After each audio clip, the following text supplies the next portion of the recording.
No man, this motherfucking bankroll. You see me? Bankroll push up in this motherfucker. My nigga Birdie came down here fucking street money. You already know how we doing. Keeping the street. Street money. Had to let these niggas know I'm going hard as ever, man. New shit on the way. New whips on the way, nigga. New jewelry, nigga. New crib, new spots, nigga. New motherfucking everything, nigga. New trip, nigga. It's on. Many of you had questions after Atlanta police abruptly announced they were closing the investigation into the shooting death of Atlanta rapper Bankroll Fresh. Now, APD said Bankroll, whose real name is Trentavious White, was shot by another man in self-defense. Right there, that is the Atlanta police telling the whole city that the man who killed Bankroll Fresh, one of Atlanta's most promising rappers, was not going to spend a single day in jail. It was just a closed case in a dead man who was 28 years old with 2 little kids at home, and the man who pulled the trigger was somebody Fresh had known since they were both running around the same neighborhood as 10-year-old boys. Before we get into how a friendship that went back almost 2 decades ended in a parking lot full of bullet casings, you need to understand who these 2 men really were. What built that friendship up and what slowly tore it apart? Because nothing about this story was sudden. The whole thing had been building for years.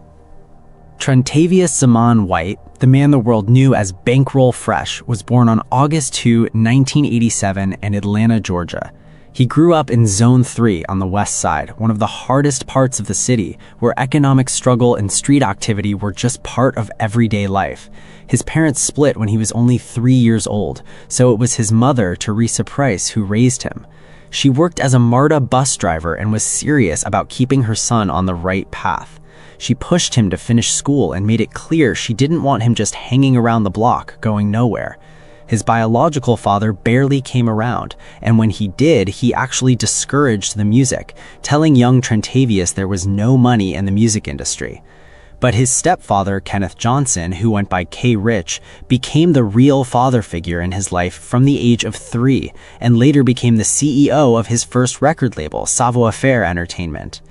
Fresh grew up studying Tupac and Biggie with his mother, learning their lyrics and their style like he was in school. By the time he was 8 years old, the music had already gotten into his blood. He started rapping under the name Young Fresh around 2006, getting his first real industry exposure through features on Gucci Mane tracks like Shooters and Faces.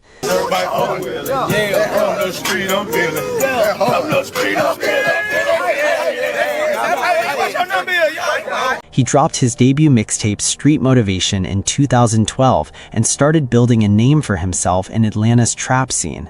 When he changed his rap name to Bankroll Fresh in his mid-20s, he explained why himself. "I wasn't really young no more. I was growing into the adult stage, so I wanted to make it bigger, make it mean something." The rebrand worked. By 2014, he dropped the single Hot Boy and people started paying real attention. Juvie, young nigga ballin' like me, moving all these hoes in the jacuzzi. Ballin' like a hot boy, hot boy, hot boy, hot boy, hot boy, Juvie, stick it to the G code. And by 2015, he had released Life of a Hot Boy and Life of a Hot Boy 2, Real Trapper. Women lying, men lying, numbers ain't cheating. Southern fried chicken, mix that and 2-piece me. Officially linked up with Street Execs, a label co-owned by 2 Chainz, and co-founded his own movement called Street Money Worldwide. He was getting cosigns from Drake, Earl Sweatshirt, and Erykah Badu. His single Walked In charted on the bubbling under R&B and hip-hop chart. He was giving back to his community through Thanksgiving meals and cash giveaways. I be coming to bring this shit together, man. I try to get these niggas, everybody, cause we supposed to be at one, my nigga. This street money shit is for real, bro. You feel me? I'm the masterpiece to lead all us to the victory, my man. You feel me? Because that's what God got me here to do. He had 2 young children, Trentavious Jr. and Madison, both 5 years old at the time of his death. He was 28 years old and his career was genuinely taking off. Now, let's talk about the other man at the center of this story, because you cannot understand what happened without understanding him, too. No Plug, whose real name is Mendez Owens, was born on August 17, 1989 in Atlanta. He grew up in a neighborhood called Allen Temple on the city's west side, and he and Fresh had known each other since they were around 10 or 11 years old. Both of them had ties to New Orleans' Ninth Ward, a neighborhood that No Plug felt a deep connection to and identified strongly with despite his Atlanta roots. While Fresh was focused on building his rap career, No Plug stayed deep in street life, hustling and moving in the same circles he had always moved in. For a long time, though, none of that created any real problems between them because the friendship was solid. No Plug has talked about their bond openly, and the way he described it was simple and real. No Plug even let Fresh film the music video for Hot Boy right there in the Ninth Ward and his own territory as a show of real love. Fresh would come through, move comfortably, smoke, and kick it, and for a while it was genuinely all good between them. But as Fresh's career started climbing, something started changing under the surface of that friendship. The first real problem was a woman. Both men had been involved with the same woman at different points, and No Plug has admitted that it brought a level of jealousy into things even though he said he had moved past it. When you add to that the fact that Fresh was now getting bigger, getting cosigns, getting on stages, while No Plug was still on the block, that kind of distance between two childhood friends can quietly start to feel like something else. It felt like disrespect and like their friendship wasn't as equal as it used to be. Then came the moment in late 2015 that Bankroll Fresh never got over. There was a community event organized in Atlanta's Ninth Ward, a turkey drive where people were giving out toys and food to families in the neighborhood. Fresh showed up wanting to take part, wanting to give back the same way he had been doing in other parts of Atlanta. But people in the area connected to No Plug turned him away and told him he was not really from there.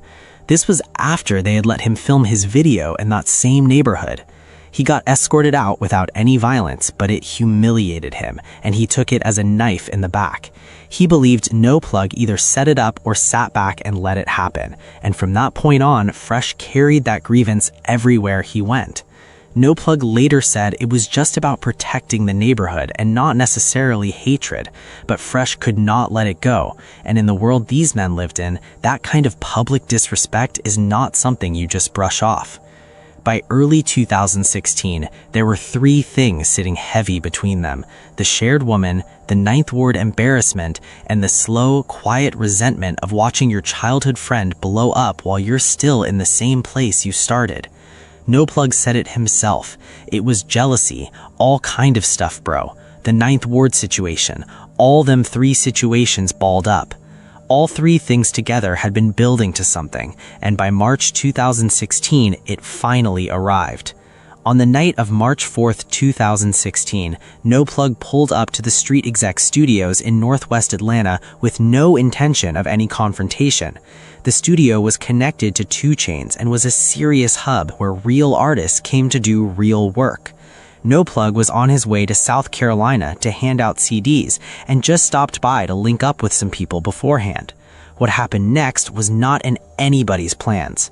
While No Plug was inside the studio, a woman who was close to Bankroll Fresh spotted him there and went and told Fresh directly that No Plug was in the building. Within 5 to 10 minutes, Fresh came through the door and went straight at No Plug about the Ninth Ward situation. The argument got loud, fast, and before long, it got physical. The two of them started fighting and ended up tumbling down a set of stairs inside the studio before their mutual friend, C-Note, stepped in and physically pulled them apart. The whole fight inside the studio was caught on the surveillance cameras that were mounted throughout the building, and that footage would later become the most important piece of evidence in the entire case. After C-Note broke it up, No Plug left the building and got in his Dodge Charger. He was ready to leave and put the whole thing behind him, but when he checked himself, he realized that during the scuffle on those stairs, both of his phones had fallen out of his pockets and were still inside the studio, so he turned back around and pulled up to get them. By the time No Plug came back, Bankroll Fresh had come back outside with somewhere between 10 and 15 armed men behind him, and he was holding a rifle. He came straight at No Plug's vehicle. No Plug's side was armed too. What happened next was nothing short of a war zone in a parking lot. More than 50 rounds of gunfire were exchanged, and shell casings ended up scattered from the front door of the studio all the way out into the street. No Plug described it plainly. He came back out like probably like 10, 15 niggas, you know what I'm saying? All of them had guns, he had a stick, you know what I'm saying? I'm like, come on, bro. Why the hell do you got a stick for? You know what I'm saying? Like, come on, it ain't even that kind of situation. You know what I'm saying? He know I would never, like, just harm him like that, you feel me? Because I know his mama. I ain't even trying to be looking at his mama like, damn, dude. You know what I'm saying? Like, that's why I'm glad she just got some information about the situation. You know what I'm saying? She ain't just really cold-hearted against me, you know what I'm saying? Because she know, goddamn, I wouldn't never on no hatred shit. The situation, he caused the situation to happen. You know what I'm saying? He came out with this gun and shit happened. You know what I'm saying? When he came out playing with the shit, like, just playing with the shit, he fired a shot and shit happened. We pulled off, he ended up dead. Bankroll Fresh was hit in the abdomen, and although his people rushed him to Hughes Spalding Hospital, he did not survive. The Fulton County Medical Examiner confirmed the cause of death as a gunshot wound to the abdomen. Now here is where the legal side of the story gets important, because what the police found when they investigated this scene is exactly why no one ever went to prison for it. No Plug did not run from the law.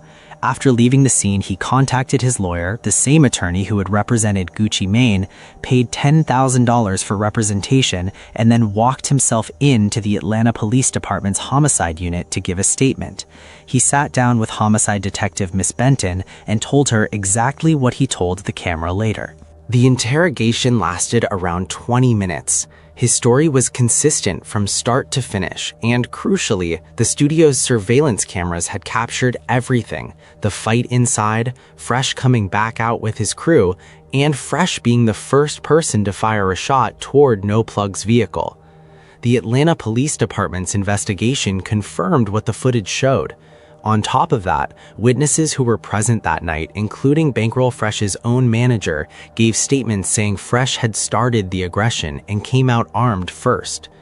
Police collected over 65 pieces of evidence from the scene, including shell casings from multiple different firearms. The Atlanta District Attorney reviewed everything and declined to file any charges in 2016. The case stayed open on paper for 2 more years while investigators looked at every angle, but in July 2018, Atlanta Police Sergeant John Chafee made the official announcement. Case closed? Police are now saying that Bankroll Fresh was the actual aggressor that night, armed with a gun. Our investigation determined that he was shot in self-defense. In July 2016, a few months after the shooting, No Plug gave a full interview on Vlad TV where he laid out his entire version of events. He was calm, direct, and did not seem particularly shaken by any of it, which set the internet on fire. All Hip Hop ran a headline saying he was bragging about killing his childhood friend. Bankroll Fresh's family and people in his circle were furious that he was being given a platform to tell his side at all.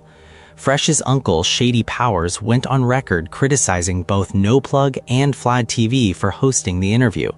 Rapper 21 Savage, who knew people on both sides, called the whole situation envy, jealousy type shit, before later saying he regretted making those comments publicly.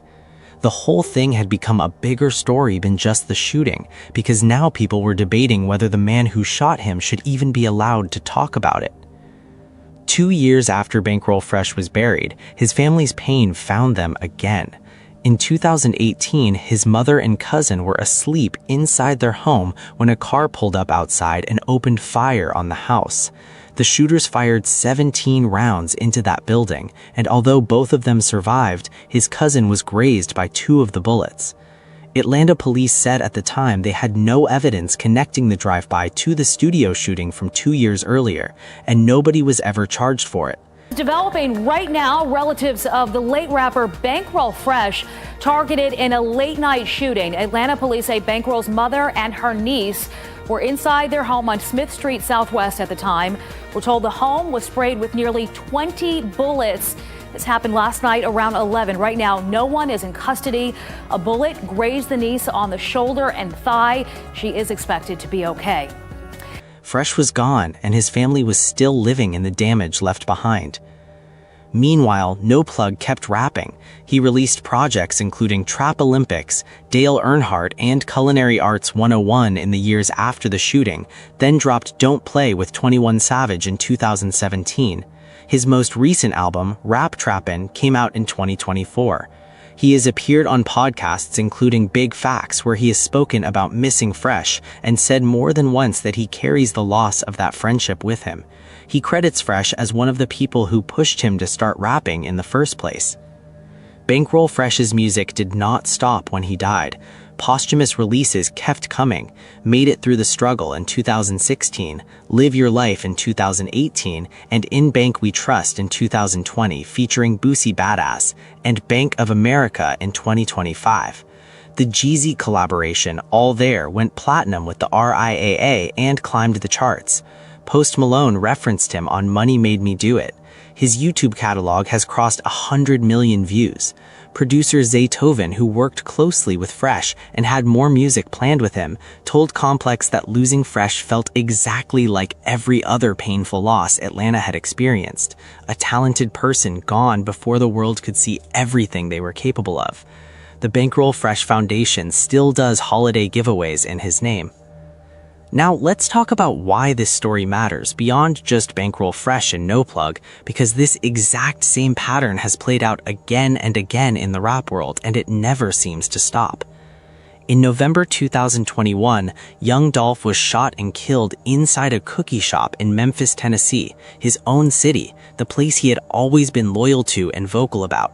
He was 36 years old at the time, independent, successful, and had built everything on his own terms.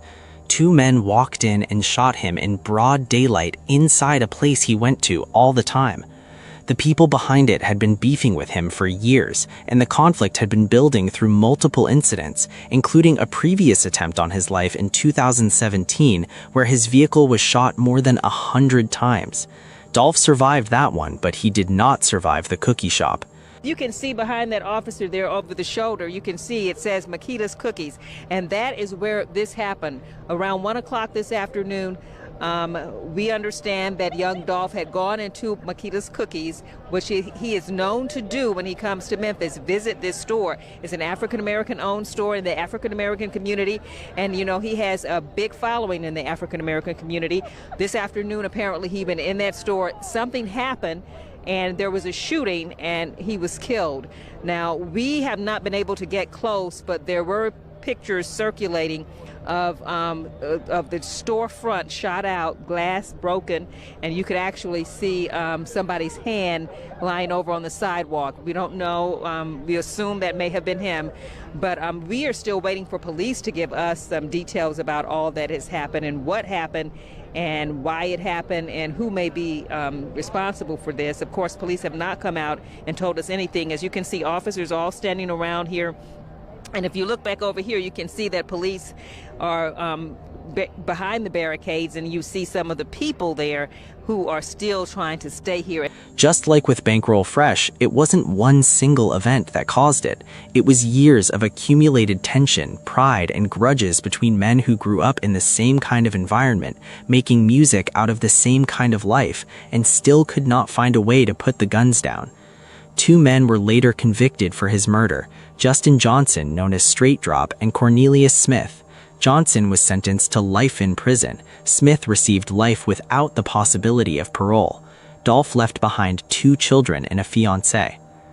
What connects Bankroll Fresh's story to Young Dolph's and to so many others before and after them isn't just the gunfire. It's the slow build that nobody stopped. It's years of small things, a woman, a neighborhood dispute, a feeling of being disrespected, a sense that your friend is looking down on you or that your enemy is getting too comfortable. None of those things on their own are worth dying over, but when they stack up over years and nobody sits down to actually deal with them, they can turn a normal night at a studio or a cookie shop into a crime scene. And the people who are left to carry it are the mothers, the children, and the communities that loved these men and had to keep going without them. Bankroll Fresh wasn't perfect, nobody is, but every honest account of him describes a man who genuinely loved his community, who gave back, who inspired people, and who had the kind of authentic voice in his music that you can't fake. He should still be here, and his kids should still have their father. And the fact that his childhood friend, a man he grew up with, a man he encouraged to rap, is the one who ended his life over arguments about a woman and a turkey drive is the kind of thing that's hard to fully make sense of even years later. If you have thoughts on what really went wrong between these two, or whether the self-defense ruling was fair, drop it in the comments below and let's talk about it. And if you're new here, click on one of the cards on your screen so you don't miss the next one.